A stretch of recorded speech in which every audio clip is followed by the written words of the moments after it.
Hi friends, welcome to my channel. మన భారతదేశ currency value చాలా అంటే చాలా తక్కువ స్థాయికి పడిపోయింది. డాలర్ వాల్యూ రోజు రోజుకి పెరుగుతుంది. అదేవిధంగా రూపాయి వాల్యూ రోజు రోజుకి పడిపోతుంది. ఈ రూపాయి వాల్యూ పడిపోతే ఎవరికి లాభం, ఎవరికి నష్టం? రూపాయి వాల్యూ పడిపోకుండా గవర్నమెంట్ అండ్ ఆర్బీఐ ఏమీ చేయలేవా? ఇలాంటి విషయాలను ఈ వీడియోలో డిస్కస్ చేద్దాం. వీడియో చాలా ఇంట్రెస్టింగ్ గా ఉండబోతుంది. స్కిప్ చేయకుండా చివరి వరకు చూడండి. మన ఇండియన్ కరెన్సీ అయిన రూపాయి వాల్యూ భారీగా పడిపోతుంది.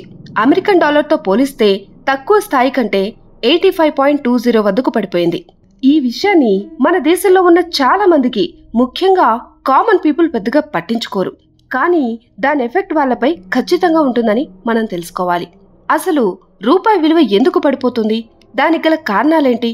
రూపాయి వాల్యూ పడిపోతే ఎవరికి లాభం, ఎవరికి నష్టం? రూపాయి వాల్యూ పెంచేందుకు గవర్నమెంట్ ఎలాంటి యాక్షన్స్ తీసుకుంటుంది అనేది మనం చూద్దాం. 10 ఏళ్ల కిందట డాలర్తో పోలిస్తే రూపాయి వాల్యూ 65 ఉండేది. అప్పుడు ఇండియాకు $1,00,000 పంపిస్తే 65 లక్షలు అయ్యేది.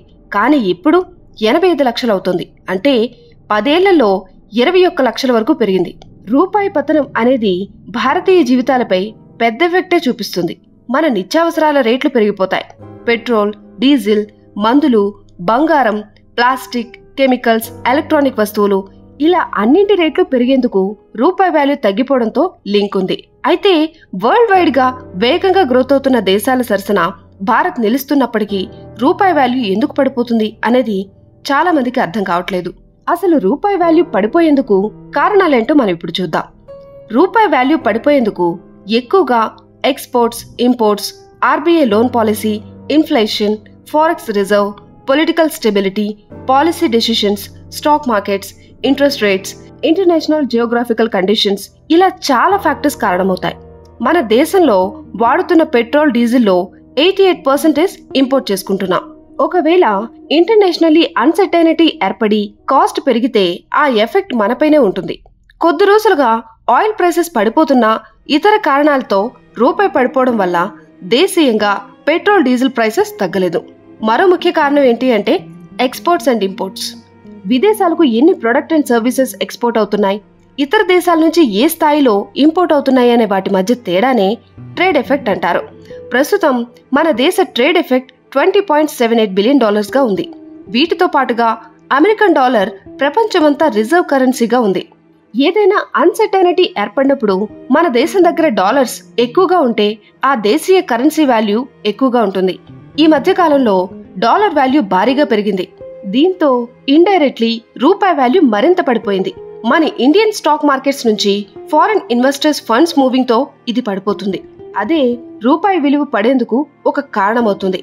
రూపాయి విలువ పడిపోతున్నప్పుడు ఎవరైతే విదేశాలకు ప్రొడక్ట్ అండ్ సర్వీసెస్ ఎక్స్పోర్ట్ చేస్తారో వాళ్ళు ఎక్కువగా బెనిఫిట్ అవుతున్నారు. ఎక్కువగా IT industries, pharma companies and manufacturing companies ఇందులో ఉంటాయి.